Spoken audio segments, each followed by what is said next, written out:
Hartsburg standing right up on the line as the Soviet player looked back for the puck. He got dinged pretty hard. So the face-off in Team Canada territory as Tambellini wins the draw from Gurdjieff behind the net now. Oh, here it is. Cleared to center ice and cleared right back in again by Paramanov. And back to get it once again is Marsh. That's called on icing. And again, the face-off this time in the Soviet end with 3:01 left in the first half of this period. At the 10-minute mark, they'll change ends.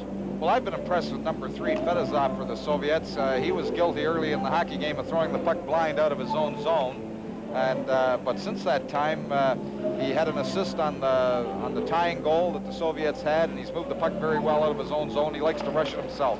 From the face-off now, fanning on that shot just as it came back to him was Fraser, and the Soviets come back in now. Gurdjieff over the line. Here's a chance for the Soviets, but the shot by Makarov deflected into the crowd. And another face-off with 2:52 left in the first half of the period, and this one will be at the top rim. No, they'll put it on the face-off spot to the right of Al Jensen. So Team Canada makes a change now as they have been making use of 4 lines in this game and changing quite frequently. And now they'll send out a line that will be centered by Rick Patterson as Ricky Vibe and also Pat Daly on the line. Well, Ernie McLean, not only is he using 4 lines, but when you have that line out there, 35, 40 seconds, there's a face-off in your own zone. You don't want to get caught inside that zone with a tired line out there, so he makes a wise change. From the face-off, McCrimmon behind his own net now, and he'll come out now and feed it off to Huber. Huber at center ice, a long lead pass. That was intended for Ryan Walter, who was breaking to the line, but the Soviets intercept, and they come back. Down over the line for the Soviets, Makarov. Makarov trying to flip it in front of the net. It's batted into the corner. And again, Team Canada with Ryan Walter leading the rush. Out to center ice, and again, it's intercepted. The Soviets doing a great job of back-checking here.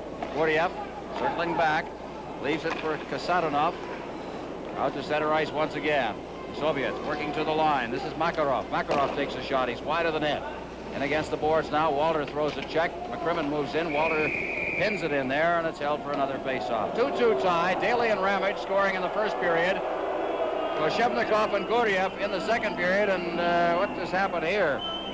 Well, the Soviet player, he says that he got a stick, and he's acting up a little bit, trying to draw a penalty, but the Swedish official won't have any of it. He's not listening to him. There he goes to the bench, but he's claiming a penalty. And of course, with 2 minutes and 8 seconds left in this part of the third period, he's looking to draw a penalty. And of course, a penalty at this point in the hockey game with about 12 minutes left would make a big difference to the outcome. From the face-off now, Team Canada coming out of his end. Patrick Daly up to center ice now. Back to Daly. Daly's over the line. Drops it back into the slot. Now they feed it back to the blue line. There was nobody there. Team Canada's defense very cautious right now as back over the line comes Koshevnikov. They try to roll it into the goal mouth area. And Naramanov was written right out of the play there.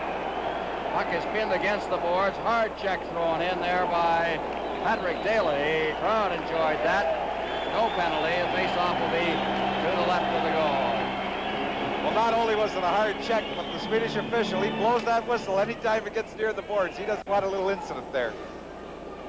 All right, it's Hartsburg, number 4 for Team Canada. He'll carry the puck himself now as the Russians fall back. It's fed in. Back after it now. Gardner rolling it in front. Bobby Smith in the traffic, and he was unable to control it, and the goaltender covers it up. Zinnik hanging on. The face-off will be to his left with 1:33 left in the first half of this third period. Here we have another change for Team Canada, but Bobby Smith, he's like a Peter Mahovlich. He's got that long reach, and when he has that puck, and it's like a spoon on the end, the way he has that puck on the end of a stick, and he can handle it. He's got the moves, and with the long arms, the long reach, he can move it easily to the side. And he seems to just sort of go around defenders, and it makes it very difficult for them to get at the puck. Well, we've got the Gretzky line out there again. Let's see if they can do something in the final minute and a half here of this segment of the third period. Face off to the left of the Soviet goal. From the face-off, the Soviets win the draw. It's cleared to the blue line to center ice now. Leading the rush is Varyanov. Over the line. Varyanov is checked on the play. Babbage gets the puck out to Gretzky. Gretzky rink wide. And here's McKegney trying to break free, but it rolled off his stick. Now again, Team Canada regrouping as Brad Marsh brings it to the line, and again it's flipped out to center ice. Soviets seem to be lining across that blue line right now, and just as he crossed the line, Rob Ramage got a good hit on the blue line by Fetisov. It was called for an offside, and the faceoff will be outside the blue line with 1:08 left in this segment of the third period. Well, both teams are playing very cautious. Of course, there's a lot at stake with the score being 2-2, and they're checking very hard, coming back on their sides, both the Soviets and Team Canada. On the faceoff now, cleared in. Around behind the net, Fetisov for the Soviets. Fetisov clearing it out to the blue line. And less than a minute remaining now in the first half of the period before they change ends. The puck is deep in the zone. Isovsky clears it out in front. They shoot, they score! Isovsky came in over the line, and as he was checked, he got it out in front of the Soviets with 51 seconds remaining in this half of the period. Have taken a 3-2 lead. Well, here's the Soviet player going wide. There's the drop pass that comes right through the original shot on Jensen. And here Team Canada turn off the puck. And they allow the Soviet player just to come in, draw it to the side, and put it under Jensen. But they were not very alert in picking up the rebound after Jensen made the good save on the first shot. You can't let those rebounds come loose like that and then turn your back and turn off them. You've got to get that puck and get it out of the zone, but you can't leave the puck there. Okay. So Isovsky will draw an assist. Rianov got the goal. 3-2 now. The face-off at center ice, and Canada now is going to have to come back. Now Team Canada, Huber flipping it in. It's gloved by the Soviet goaltender, and he hangs on and is called for another face-off. The other assist goes to Varyanov. So now Team Canada in a bit of a spot here, as they have had 3 straight goals scored on them after they led 2-0 in this game. This period so far has been pretty well even, but it's been a defensive period as well.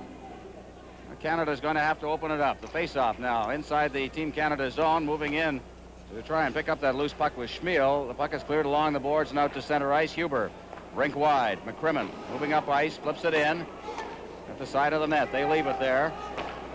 Now it's Paramanov. Throwing it along the boards and out for the Soviets to center ice. It's Makarov. Makarov over the line. The bouncing puck is knocked down. The puck is still inside the zone. Now McCrimmon. McCrimmon out to center ice. And knocked down, and Kasatonov. Back to the far side for Paramanov. Back to Kasatonov in front of his own net now. 8 seconds, 7 seconds before they change ends. And they're content apparently to control the puck in their own end. And that's it. So we've got 10 minutes of hockey left. The Soviet Union has scored, and they lead by a 3-2 margin. This is Junior World Cup hockey on CTV. Is trailing 3-2. This is Ron Roush along with Tom Watt here at the Quebec Coliseum. As from the face-off at center ice now, it's Hartsburg getting it over in his own zone to Brian Young. He clears it down the ice, and it's called on the icing back for a face-off in the Team Canada end. Well, the goal scored by Rianov from Isovsky and Varyanov at 9:09, and that's rather deflating in the final minute when everybody seemed to be playing quite defensively.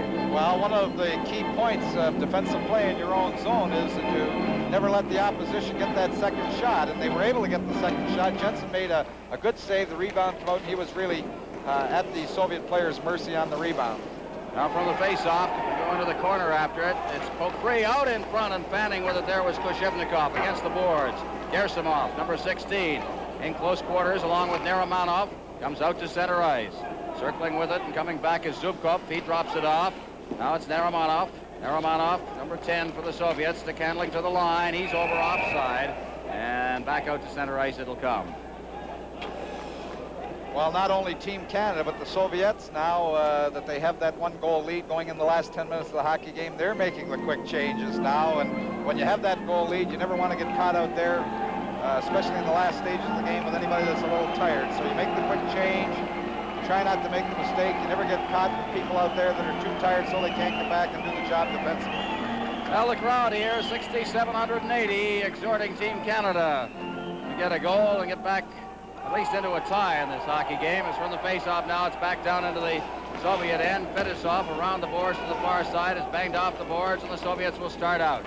At center ice, that's number 14, Rianov. Over the blue line, he gets it again. Gets set, rolls it in front of the net, and it rolls right by as the forward coming in was tied up on the play. Now it's Gretzky out to center ice, fed ahead, and unable to pick up that pass was McKegney. The puck is in the Soviet zone. Coming right back now is Varyanov. Varyanov shooting it in. It trips over top of the net. Jensen leaves it at the side of the net now. Behind his own net, Marsh. Marsh. Ahead, Gretzky. Gretzky ducks a check, still has that puck. Oh, look at that move. As Oshkovsky gets by Oshkovsky. Now spun around, he goes down. And crowd calling for a penalty. As Team Canada again shoots it in, offside. Player was trapped there. A little bit of a dive, I think. He was spun around in the play, but put a little extra into it, hoping to attract the attention of Wolf Lindgren, the referee. Well, of course, part of international hockey is your ability to act, as we've all known from the Europeans. And Wayne Gretzky really it was a partial dump, but he tried to draw the penalty, and of course, try to get the man advantage in the last 8 minutes of the hockey game. Your team down a goal would certainly be helpful. On the face-off now, the Soviets bring it back out to center ice. Makarov leading the rush. Over the line, Makarov had it poked away from in. Goes back to the trailing Soviet on the play. Number 9 for the Soviets is Gurdjieff. He gets it into the corner, Skudruk, and he is checked by McCrimmon. McCrimmon clearing it ahead. Out to center ice, Walter. Walter's pass went astray. Soviets, Skudruk turning with it. Skudruk coming to the line now, stick handling through, but he couldn't follow the puck through the defense. And it's Hartsburg. Hartsburg starting out for Team Canada. Hartsburg to his own blue line to center ice. Feeds it over the line and it hopped over the stick of Walter. He'll go in deep after it. Cleared around the boards. Zubkov on the boards. Cleared rink wide at center ice. Skudruk. Skudruk around the defense now, trying to work in front of the net. He rolls it to the goal mouth. Jensen's down. He hangs on for the face-off.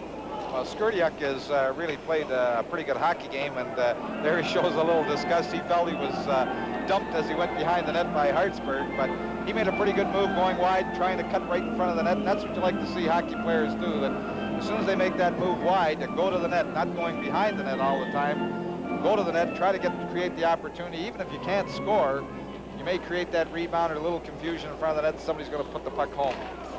From the face-off now, Team Canada controlling. It's Marsh coming out of his own end now, out to center ice for Bobby Smith. Smith shooting it in. And deep in the Soviet zone, Bolshakov behind his own net, feeding it to the boards for Gersimov. Gersimov out at center ice. It's knocked down out there by Ramage. Ramage to the far side. Marsh clearing it right back in again. And it's called on the icing, and back will come for a face-off in the Team Canada end. Team Canada is going to have a little bit of difficulty, I imagine, in the final 7 minutes and 12 seconds of this game, just penetrating that Soviet defensive shell that they've gone into. And there's Hutch McLean, Ernie McLean of the New Westminster Bruins, who is the behind-the-bench coach for Team Canada. He is being assisted very ably by Orville Tessier of the Cornwall Royals and Gus Bodner.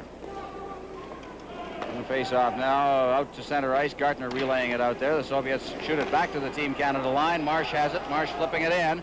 Gartner racing in after it along with the Soviets. Bolshakov behind his own net, clearing it along the boards on the far side, but Patrick Daly keeps it in. They poke away at it now.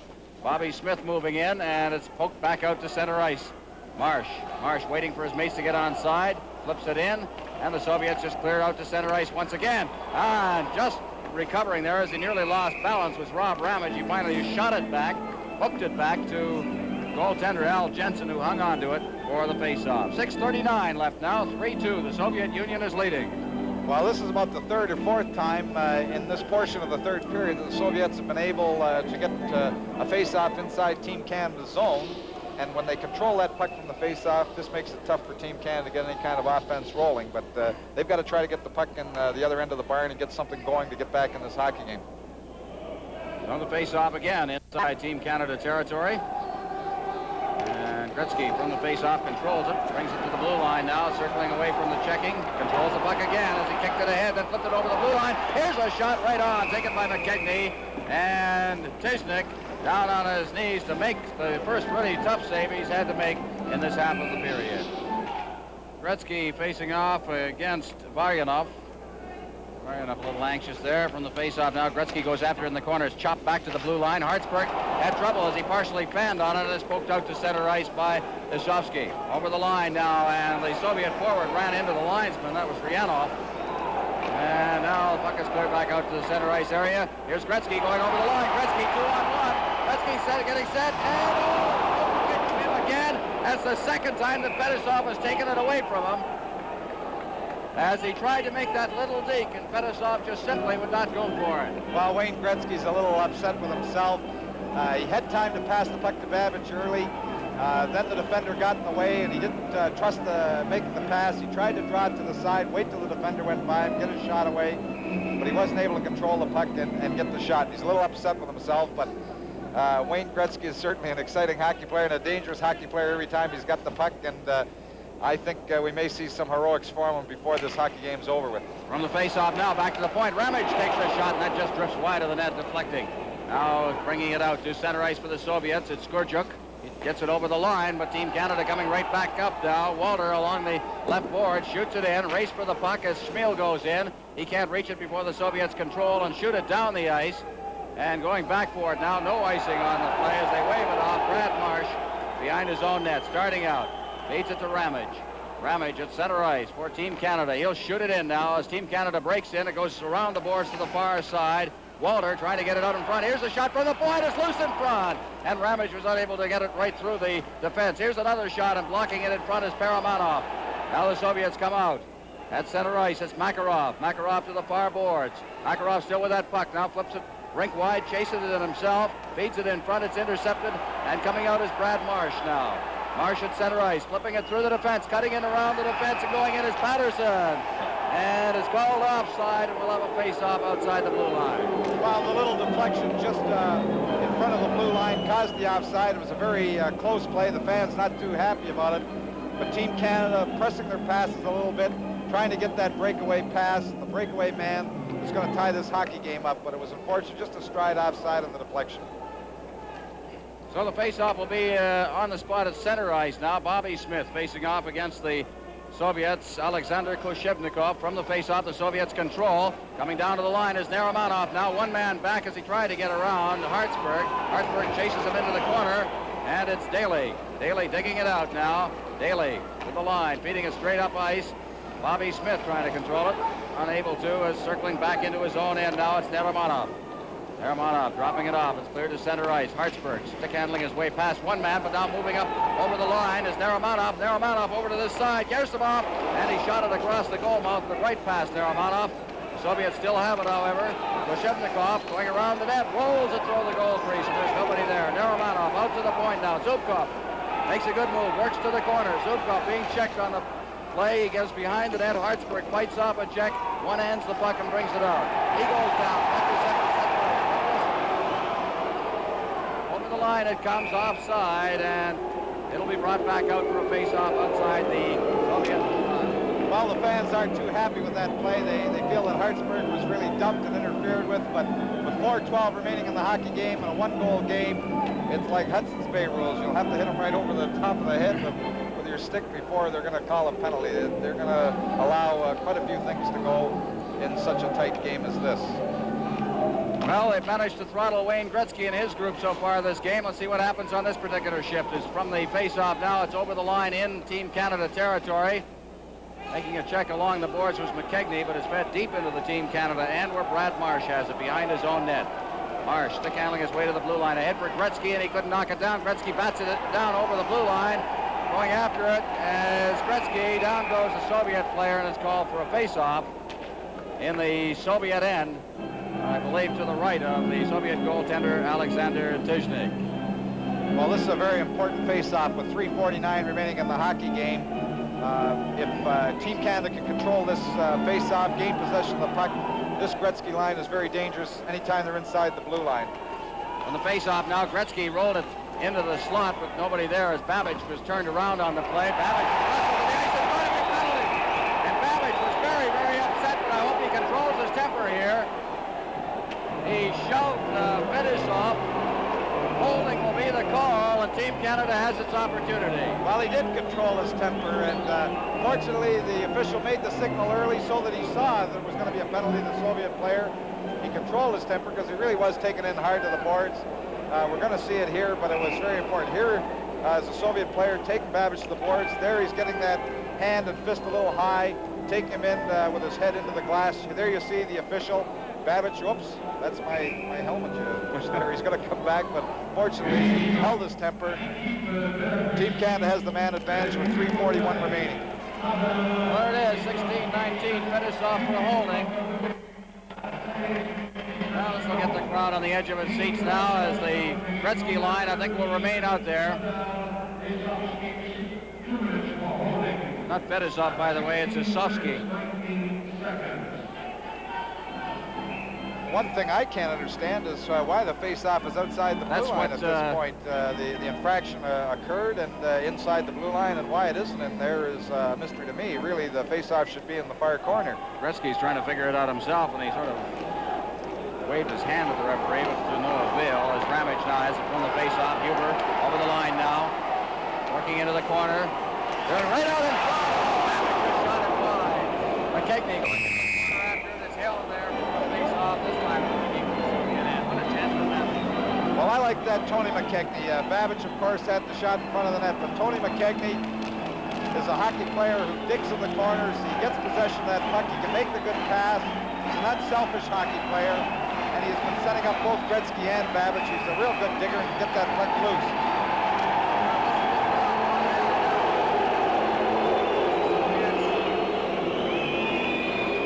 Well, the four Soviet players went to the bench, and really you're not allowed to do that. The Team Canada claiming a delay of the game penalty, and I don't know why all those four defenders all went to the bench.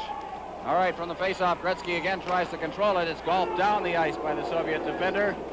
And back to get it now for Team Canada will be Willie Huber. Huber behind his own net now. Gretzky, here he comes. Wayne Gretzky, up the right boards to center ice. The crowd beginning to roar as he feeds it over the line. Great pass to McKechnie. McKechnie circles in the corner now. McKechnie back to Gretzky. Gretzky behind the net. Gretzky looking for Babbage out in front, and he went right onto a Soviet stick, and it's cleared out to center ice. Ramage circling with it at center ice. Ramage still with that puck to the line, and he tried to get it over the line. Now it's over the line to Babbage. Babbage shooting it in. Bounces behind the net. The goaltender is out. He leaves it there for Fedosov. He goes around the boards. He's checked on the play. The puck is loose. Soviets controlling, and it's out to center ice. Bringing it down ice is Makarov. He gets a shot away. Good save by Jensen. He leaves it there for Babbage. Babbage coming up ice now.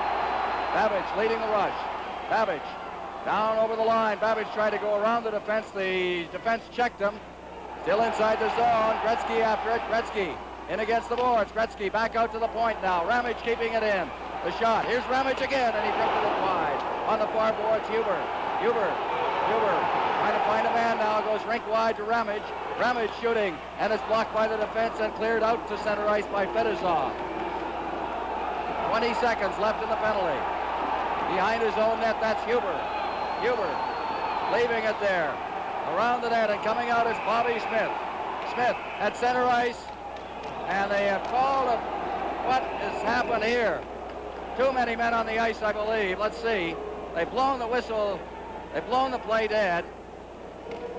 Well, it is a too many men on the ice call, but I can say this, it was a very cheap call because when Bobby Smith went around the net and picked up possession of the puck, I counted them because I could see that that was the call by the official, but it was very, very doubtful that there were too many men on the ice. And when you have possession of the puck, in your own zone, and the player is going to the bench, there should never be called too many men on the ice. This is junior work. Too many men on the ice, a bench penalty, and Willie Huber will serve this one. And Team Canada now will play the next 11 seconds even strength with the Soviets, and then I don't know what they're going to have to do, whether they'll pull a goaltender and just try and play even strength and control the play down inside the zone or what. But we'll see now as it unfolds. Play underway now. It's coming straight up ice for Team Canada. That's Brad Marsh. He feeds it into the Soviet end now. Going after it behind the net. Soviets controlling it out to the point. Here's a shot by Marsh. It just drifts wide of the net. On the far side now. Marsh going in after it. Clears it behind the net. Bobby Smith overskated the puck. And the puck is against the boards. Cleared out to center ice. Moving through the line again. Ramage unable to get free. There was a player trapped offside. In any case, the Soviets just keep checking now as Nerimanov puts it into the Team Canada zone. Starting out now, Bobby Smith leading the rush. Canada's playing a man short. Over the line, Bobby Smith gets it again. It's hooked away from him, and the Soviets will come right back. At center ice, Makarov over to the far boards now. Team Canada moves in. Bobby Smith covers up. Less than a minute remaining now. As Smith at center ice works his way to the line. He's checked, gets over the line, but is pulled right back again. Those Soviets, they're just outmanning Team Canada by one and lining up on the blue line. Now, at center ice. Trying to control it is Ramage. He bangs it off the boards. Over the line. McKegney all alone in front. He was hooked from behind. Good defensive play there made by Makarov in the zone, and it's called for a face-off with 36 seconds remaining. Well, of course, it was Wayne Gretzky again. Always dangerous. When he had that puck, he just slipped it between the legs of the Soviet defender. Over to McKegney. McKegney didn't see the pass coming, and he had it on his backhand in front of the net, but he wasn't able to get enough wood on it, but it was a great opportunity. And, of course, who do you have out there? 36 seconds left. Taking the draw, always dangerous inside the Soviet end. Wayne Gretzky. 36 seconds left, and Al Jensen will remain in his net. Of course, Canada will play a man short to the end of this hockey game, barring a further penalty. Well, it's really a little stray, although perhaps against, the goal spread in this tournament, which is very, very important. Each goal, no matter what the difference is in the hockey game, counts in the final analysis for team positions. From the face-off now, it's all the way down the ice. Icing will be the call, and they wasted about 5 seconds on that, and back into the Soviet end again for a face-off. Actually, it was unfortunate because Team Canada won the draw, but it was one right between the defenders, and they weren't able to get possession inside the blue line. All right, Gretzky will face off there. No, he's coming off the ice now, I believe, or he's coming to the bench. Well, here we have Patterson. Looks like Patterson may take the draw here, and like they did, Ernie McLean has taken his goaltender out. Well, with 31 seconds left, Al Jensen has played a pretty good game for Team Canada. Victimized by kind of a fluke goal. Otherwise, stood his ground very well. Well, it looks like if Patterson takes the draw here, the right shot on his forehand to the net, as they did at the end of the second period, he may just try to slip that puck through, and Bobby Smith, you see him in front of the net, he may go to the net. Let's see. Whoops, he tried to. Face-off, they lost the draw, and Soviet Union now will try and find a hole and shoot it towards the Team Canada net. Down the ice it goes, after it, and called on the icing again. And it'll come back. It's the one thing about this icing rule. If the Soviets ice it, you know, you can just stand there and wait for it to cross that red line. They don't have to regroup or go down and touch it. Well, the automatic icing, it does cause a few more whistles in the game. I think what they try to get away is some of those people when they're rushed to touch the puck after it goes over the red line, where you have the collisions, it causes a little bit of a hassle. But here we have Patterson again in the draw. Let's see if he goes to the net. 22 seconds left from the face-off now. Behind the net, Fedosov. Fedosov goes down. The puck is cleared back down the ice. And going after it and picking it up there is Marsh. Marsh behind his net. He starts out now. Marsh feeding it along the boards out to center ice. He fed it right onto the stick of Fedosov, and he hit the post. Fedosov shot it in from center ice and hit the post. Now Bobby Smith at center ice with no time left. And the game is over. The Soviet Union has beaten Team Canada by a score of 3-2. Well, there we see a happy Soviet crew going over to congratulate their goaltender, Chinnik. They played a very good hockey game. Actually, they were outshot by 2, a very close game, 25-23 in the game. All right, final score then. The Soviet Union edging out Team Canada 3-2. This is Junior World Cup Hockey on CTV.